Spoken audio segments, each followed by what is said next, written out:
नमस्कार विद्यार्थियों, आज की कक्षा में हम हिंदी के बसंत भाग 1 के पाठ 6 का अध्ययन करेंगे, जिसका नाम है नज़र पार के, जो कि एक कहानी है जिसके लेखक हैं जयंत विष्णु नार्लिकर।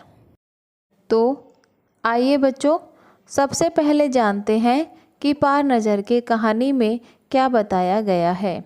देखिए, प्रस्तुत पाठ पार नज़र के जयंत विष्णु नार्लिकर के द्वारा रचित है। इस कहानी में मंगल ग्रह के रहस्यमय जीवन को प्रस्तुत किया गया है। यह विज्ञान पर आधारित काल्पनिक कहानी है। इसमें ऐसी स्थिति की कल्पना की गई है जब सूर्य अपना ताप और ऊर्जा समाप्त कर दे और लोगों को पृथ्वी के अंदर सुरंग बनाकर यंत्रों के सहारे जीवन बिताना पड़ जाए। यंत्र द्वारा संचालित और चारों ओर से सुरक्षित वहाँ का तंत्र जाल अपने आप में रोमांचकारी एवं विस्मयपूर्ण हो, ऐसा इस कहानी में बताया गया है। तो आइए अब कहानी को पढ़ते हैं। पार नज़र के। वह एक सुरंगनुमा रास्ता था। आम आदमी के लिए इस रास्ते से होते हुए जाने की मनाही थी, लेकिन छोटू ने एक दिन अपने पापा का सिक्योरिटी पास लिया और जा पहुंचा सुरंग में। फिर क्या हुआ? यहाँ बताया गया है कि एक सुरंगनुमा रास्ता था जहाँ पर आम आदमी के लिए मनाही थी, लेकिन छोटू है वो अपने पापा का सिक्योरिटी पास लेकर के उस सुरंग में पहुंच जाता है। अब आइए देखते हैं कि आगे क्या हुआ। छोटू, कितनी बार कहा है तुमसे कि उस तरफ मत जाया करो। फिर पापा क्यों जाते हैं उस तरफ रोज़ रोज़? पापा को काम पर जाना होता है। रोज़ाना यही वार्तालाप हुआ करता था छोटू की माँ और छोटू के बीच। उस तरफ एक सुरंगनुमा रास्ता था और छोटू के पापा इसी सुरंग से होते हुए काम पर जाया करते थे। आम आदमी के लिए इस रास्ते से जाने की मनाही थी। चंद चुनिंदा लोग ही इस सुरंगनुमा रास्ते का इस्तेमाल कर सकते थे और छोटू के पापा इन्हीं चुनिंदा लोगों में से एक थे। आज छुट्टी थी और छोटू के पापा घर पर ही आराम फरमा रहे थे। नज़र बचाकर चोरी छिपे छोटू ने पापा का सिक्योरिटी पास हथियार ही लिया और चल दिया सुरंग की तरफ। सुरंग की तरफ वैसे तो उनकी पूरी कॉलोनी ही ज़मीन के नीचे बसी थी। यह जो सुरंगनुमा रास्ता था, अंदर दिए जल रहे थे और प्रवेश करने से पहले एक दरवाजे का सामना करना पड़ता था। दरवाजे में एक खांचा बना हुआ था। छोटू ने खांचे में कार्ड डाला, तुरंत दरवाज़ा खुल गया। छोटू ने सुरंग में प्रवेश किया। देखिए, यहाँ बताया गया है कि सुरंग के दरवाजे पर एक खांचा था जहाँ पर कार्ड डालना पड़ता था। कार्ड के बिना अंदर नहीं जाया जा सकता था, लेकिन छोटू अपने पापा का कार्ड चुरा कर लेकर आ गया था, जिसके कारण छोटू ने सुरंग में प्रवेश कर लिया। अब अंदर वाले खांचे में सिक्योरिटी पास आ पहुंचा था। उसे उठा लिया। कार्ड उठाते ही दरवाज़ा बंद हुआ।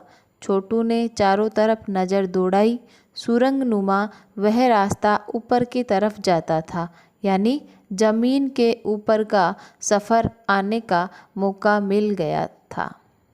मगर कहाँ, मौका हाथ लगते ही फिसल गया। सुरंग में जगह जगह लगाए निरीक्षक यंत्रों की जानकारी छोटू को नहीं थी, मगर छोटू के प्रवेश करते ही पहले निरीक्षक यंत्र में संदेहास्पद स्थिति दर्शाने वाली हरकत हुई। इतने छोटे कद का व्यक्ति सुरंग में कैसे आया? दूसरे निरीक्षक यंत्र ने तुरंत छोटू की तस्वीर खींच ली। किसी एक नियंत्रण केंद्र में इस तस्वीर की जांच की गई और खतरे की सूचना दी गई।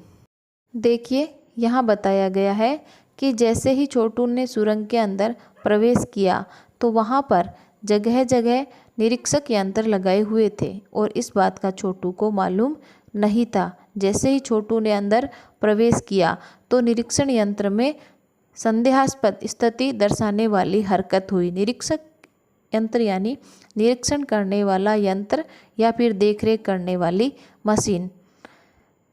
वहाँ पर हलचल हुई, हरकत हुई कि ये एक छोटे कद का व्यक्ति सुरंग के अंदर कैसे आया, और इतने में ही दूसरे निरीक्षक यंत्र ने तुरंत है वो छोटू की तस्वीर खींच ली और निरीक्षण केंद्र की इस तस्वीर की जांच की गई और खतरे की सूचना दी गई। यानी वहाँ पर ये लगा, निरीक्षण यंत्रों ने सूचना दे दी कि यहाँ पर कोई खतरा है। और इन सारी गतिविधियों से अनजान छोटू आगे बढ़ा जा रहा था। तभी जाने कहाँ से सिपाही दौड़े चले आए, छोटू को पकड़कर वापस घर छोड़ आए। घर पर माँ छोटू का इंतजार कर रही थी। बस अब छोटू की खैरियत न थी। छोटू के पापा न होते तो छोटू का बचना मुश्किल था।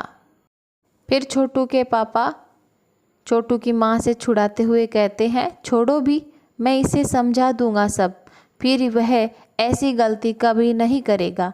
पापा ने छोटू को बचा लिया।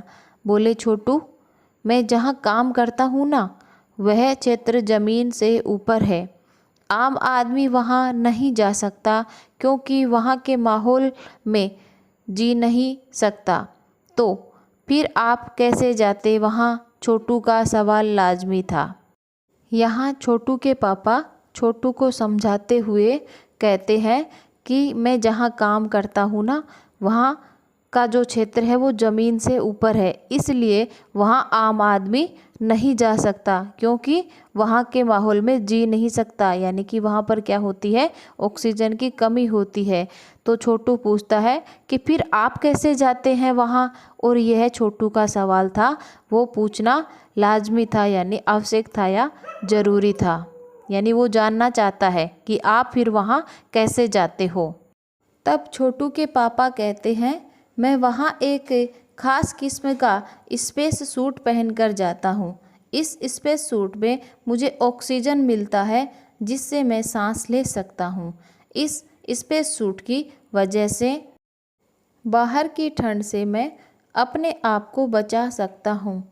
ख़ास किस्म के जूते की वजह से ज़मीन के ऊपर मेरा चलना मुमकिन होता है। ज़मीन के ऊपर चलने फिरने के लिए हमें एक विशेष प्रकार का प्रशिक्षण दिया जाता है। यानी कि यहाँ छोटू के पापा छोटू को समझाते हुए कहते हैं कि हमें वहाँ जाने के लिए एक स्पेस सूट दिया जाता है जिसमें ऑक्सीजन होती है और हम बाहर की ठंड से भी अपने आप को बचा सकते हैं। वहाँ चलने के लिए हमें विशेष किस्म के यानी ख़ास किस्म के जूते दिए जाते हैं जो उस ज़मीन पर आसानी से चल सकते हैं। ज़मीन के ऊपर चलने फिरने के लिए और हमें विशेष प्रकार का प्रशिक्षण दिया जाता है, यानी कि ट्रेनिंग दी जाती है। छोटू ये सब सुन रहा था।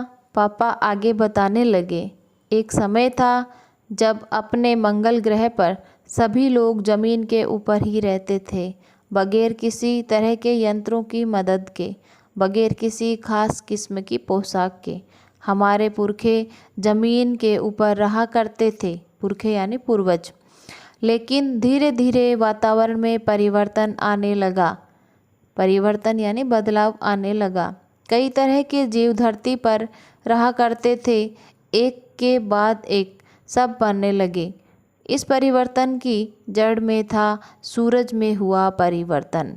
यानी कि इस पर रहने वाले सारे जीव जंतु मरने का कारण क्या था? सूरज में परिवर्तन होना।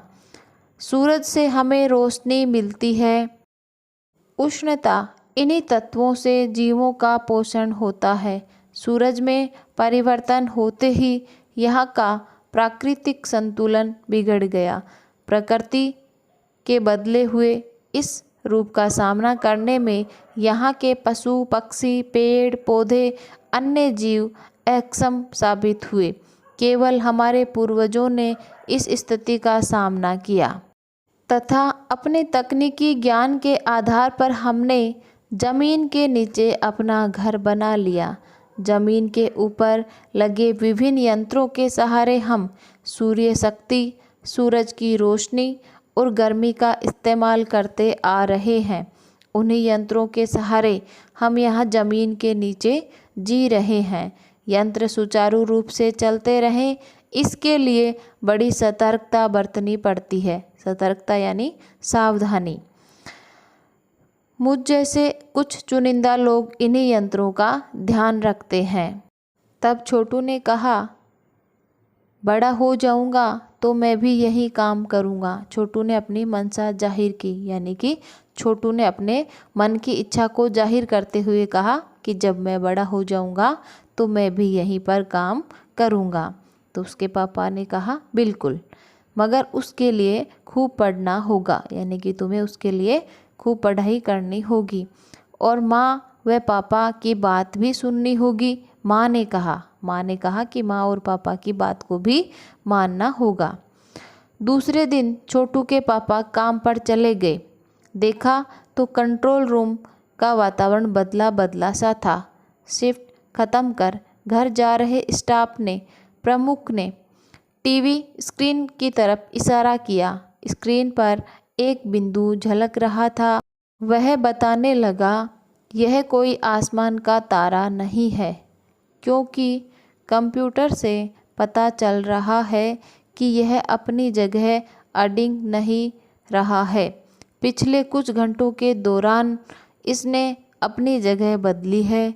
कंप्यूटर के अनुसार यह हमारी धरती की तरफ बढ़ता चला आ रहा है। आइए बच्चों, पाठ में आए कुछ कठिन शब्दों के अर्थ जान लेते हैं। मनाही, मनाही यानी रोकना। वार्तालाप यानी बातचीत या संवाद। संदेहास्पद, संदेह की स्थिति। खैरियत यानी कुशल क्षेम। परिवर्तन, बदलाव। उष्णता यानी कि गर्मी। शोर, सूर्य संबंधी। ऊर्जा, शक्ति या ताकत। दरख्वास्त यानी निवेदन या प्रार्थना। कंट्रोल रूम, नियंत्रण कक्ष। नासा, नासा यानी अंतरिक्ष प्रशासन संबंधी विख्यात संगठन। सृष्टि यानी कि रचना या ब्रह्मांड। आज की कक्षा में इतना ही। आगे की कहानी कल की कक्षा में पढ़ेंगे। धन्यवाद।